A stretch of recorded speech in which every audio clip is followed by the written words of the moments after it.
What if reversing cognitive decline wasn't just a dream, but actually a reality? Today on the episode, I'm chatting with Dr. Ed Lee, and we're diving into a case study and a lot more that's completely rewriting the rules of brain health. Let's dive into it.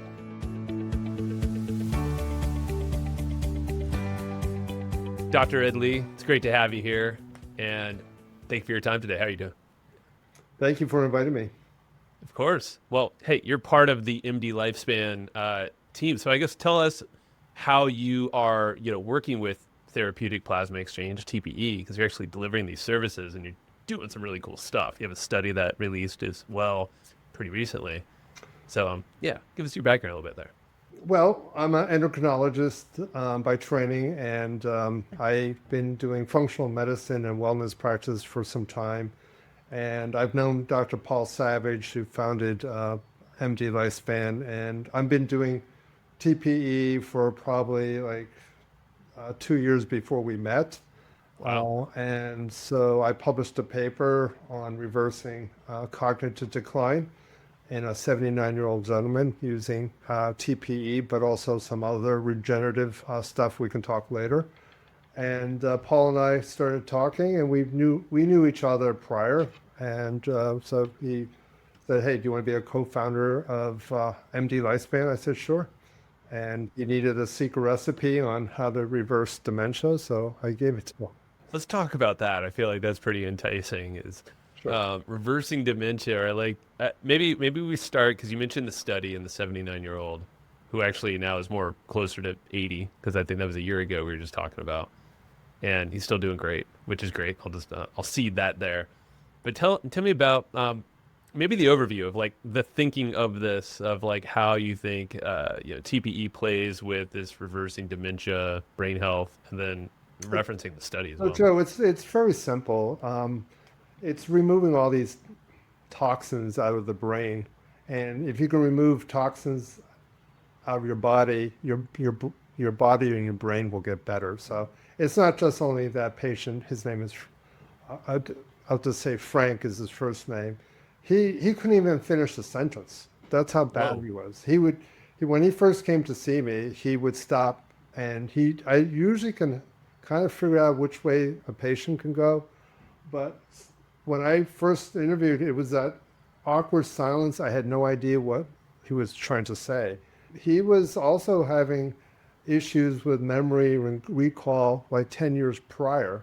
So Wow. this was progressively getting worse.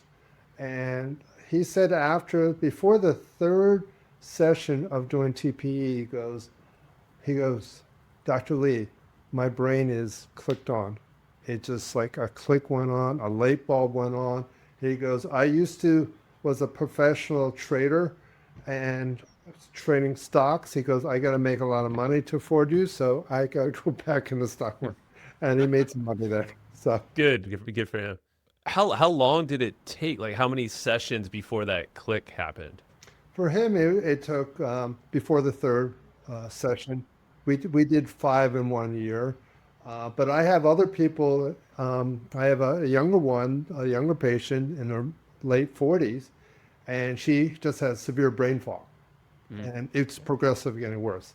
She would walk in a room and not recall why she goes there. She Oh had man. problems with name recall, and anyway, she said it was each time got better, but the fifth one just cleaned out everything. It just was amazing. She was at a Christmas get together with her family, and they played this memory game, and she always lost. And this year she won. So it's like her family is thinking like, who is who is this person? You look like my sister, you look like my daughter, but you don't act like her. So Like, do you think that's a pretty common outcome that you're seeing with folks going through TPE? And of course, there's a range, and I'm curious of the other, because you said earlier, you can usually tell which way a patient's going to go. for my mother, it was one session. She basically had issues with memory. And she denied she had issues with her um, memory loss. But Mm. we did a cruise like 2 years ago, and her sister went, my aunt went, and they Mhm. stayed together. And at the end of the cruise, my aunt, who's younger than my mother, said, I will never do another cruise with your mother because she kept asking the same questions over and over and over again.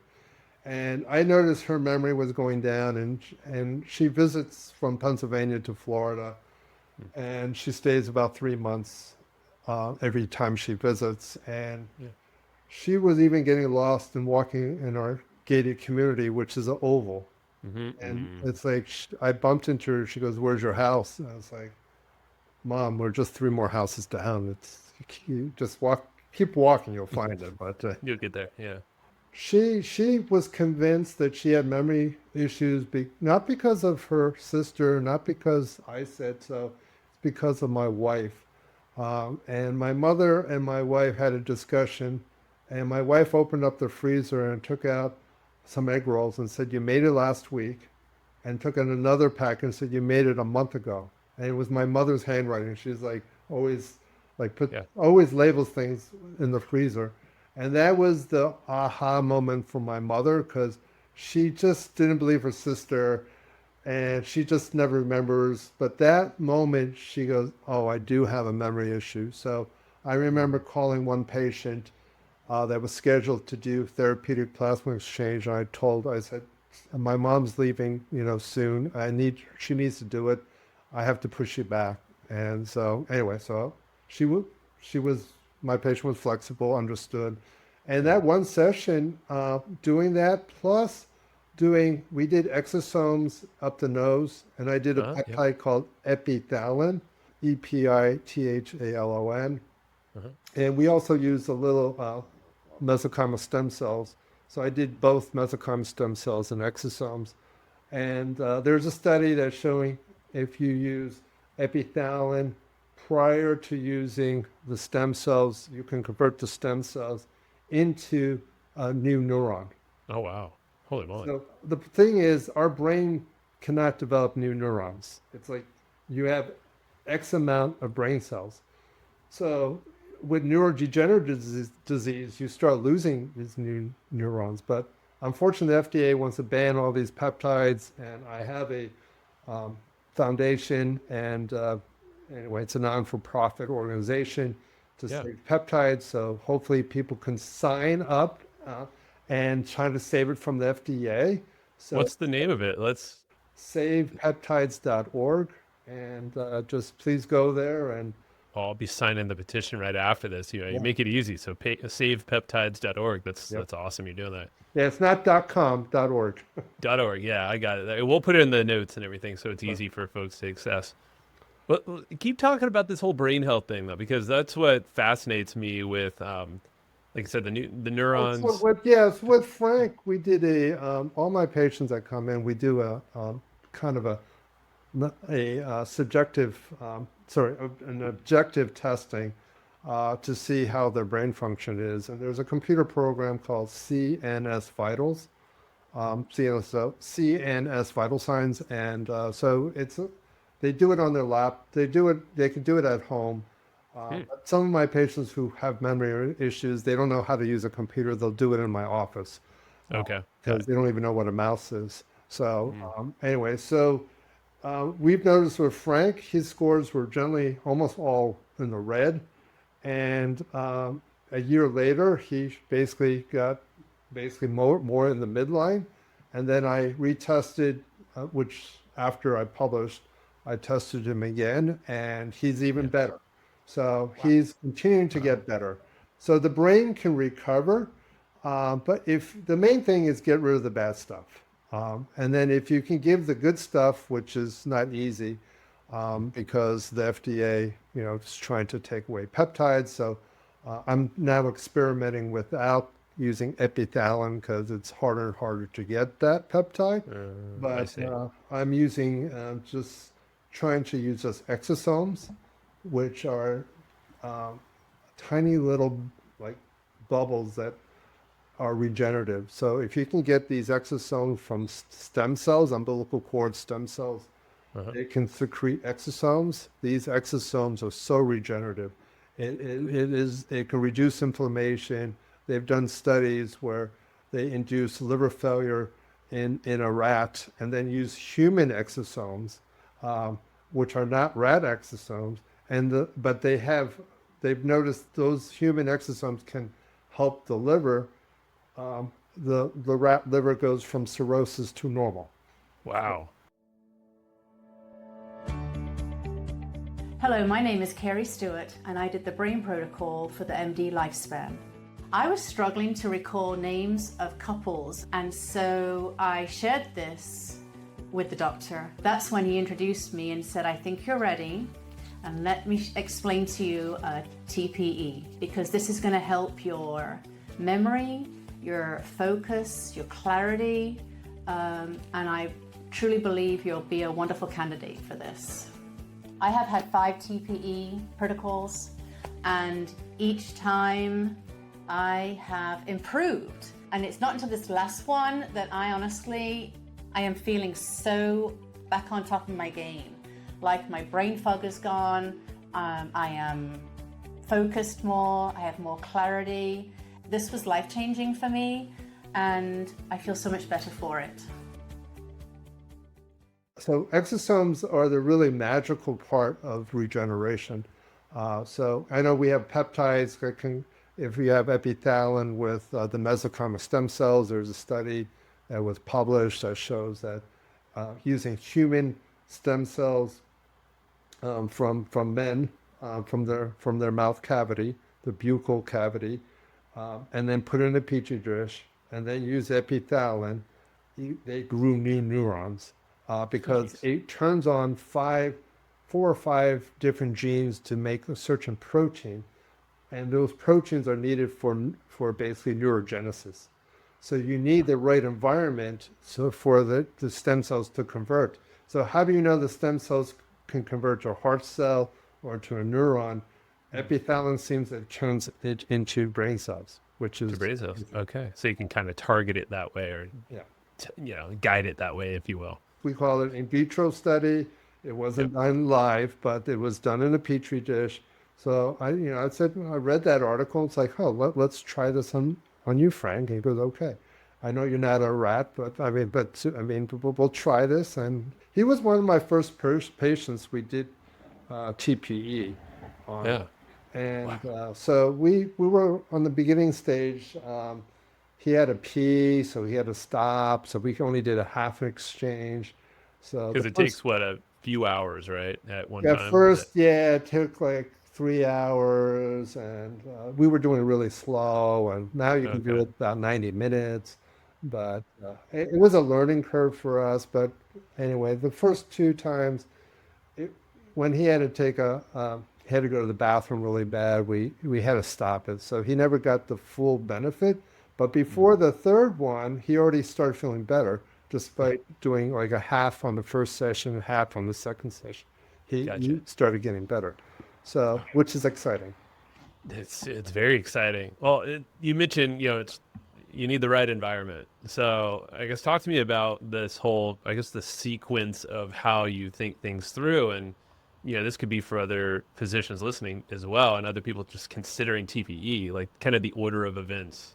Nutrition, exercise, sleep, they're all critical. So, there's a doctor that he's Dale Bredesen. He has written the book on reversing Alzheimer's, and he has the Dale Bredesen protocol. But not everybody can take hormones. Like my mother, she is a survivor of breast cancer. So she is estrogen positive and progesterone positive receptors. So she cannot take estrogen or progesterone. So estrogen deficiency will basically lead to brain cognitive, her brain will shrink. And so I've noticed that since she's been on that tamoxifen, her brain just was going downhill. So she wasn't going to die. She's not going to die of breast cancer, but she's going to, if I didn't do anything, she's going to die of basically dementia, which is terrible. So not everyone can do hormones, but majority of people can. But if you can do the hormones, that will really help. But I have patients who've been on hormones for 15 plus years and they still get dementia. Interesting. Because I'm almost in practice for close to 30 years. So I've seen a lot over my time. So even patients who are optimized, you can't get rid of the toxins. So the toxins will accumulate and it will basically destroy whatever organ it's accumulated the most. Unfortunately, the brain will accumulate a lot of microplastics and it will accumulate a lot of different other fast soluble toxins. Yeah, and talk to me about that. And like, so the toxin thing specifically, because like where you said the accumulation, so a lot of microplastics in the brain, and of Yeah, course you there was a focus a lot. study, autopsy study that showed that uh, this was done, like, I think, out on the West Coast. And they basically noticed, like, in regards to microplastic, I can't remember the exact number, but it's like 20 times higher than people who didn't have dementia. So Wow. they basically studied, it was postmortem, Yeah. postmortem meaning the patient's already died, so they know what they died of. And they basically looked at the brain and compared to someone who died of a heart attack, and they looked at compared the brains, and the brain basically has like 20 to probably 30 times higher amount of Jeez. microplastics. Wow. So, and that's not just one study. There was other studies that they're showing a higher amount of like microplastics in the olfactory bulb. So when you breathe in, it's in the air, it's in the water, and they've done rat studies where they contaminated the water with microplastics, and the thing is that within a month, the rodents would have cognitive decline. And that's just, I mean, that's just environmental stuff. And we've talked a lot. You know, Dr. Savage has been on here multiple times. We Sure. broke down. So, yeah, definitely reference those listening and watching. Go check out those previous episodes where we break all those environmental factors, mainly in your house, unfortunately. It's something like 500 times more toxic, is what he was saying. But not many people are going to live under a tree. You can't fix it all anyway, right? Right. Like what's your vision, and we can kind of like close it up a little bit here, is you know I'm thinking of like what would the recommendation be, you know, and not everyone's going to get TPE. It's right now, it's so early, but I want to just at least paint a picture of what's possible, and that's, you know, speaking with you. And then also kind of, so it's almost like what are the options right now for people to kind of clear out some of these toxins in your mind, TPE being probably the best way, but just your thoughts there, but also where the future goes for like the average person and what could be available for them. Well, there's some couple simple things. Stop drinking from bottled water because that has BPA and other phthalates and other toxins there that will accumulate. And if you do cook, try to avoid this Teflon, Mm, because that's the PFAS, that's the forever chemicals. So, if you have the spatula that's Teflon, it's the black one, just throw it away and get either ceramic or basically stainless steel. So that you can reduce that forever chemical there with PFAS. And then there's use air filtration and try to water filtration to try to get rid of some toxins. But we live in a toxic world. There's no place on earth that you're going to be avoided, that you're going to be free of toxins. They've done a study in basically in the South Pole, and it was on 60 Minutes, and I remember watching it, and they went down pretty far to sample the ice, and they carbon dated, it was like 200 years ago, and then they looked at how many chemicals there were, and there was tons of chemicals 200 years ago. jeez. So that's the South Pole. It's in Wow. the water, it's in the Wow. wind. So where are you going to go? Even in space, there's radiation. So it's just we have to deal with what we have. But I think a lot of thing is a positive attitude, be happy, have gratitude, and love, and have family and friends, and just give back to society. I think that's I think really important, and sleep well and exercise, that all helps. But eventually, if you can afford it, get therapeutic plasma exchange, and hopefully with MDLifespan, as it expands, it'll become more affordable. And I believe everyone can get it done. So it's right now pricey, but over time, hopefully with volume, the price will come down. That's the goal with MDLifespan, is to expand it and to make it more affordable. I love it. Yeah, that's what I love about what Dr. Savage is doing, what you're doing as a founding member. And yeah, just I'd say over the coming years, I know the plan is to make it more accessible. And ideally, this podcast will be that access at first of information. So then, when the time is right, whenever it is for someone's timeline, they could jump into it and make that, at least have the control a little bit more so than not at all.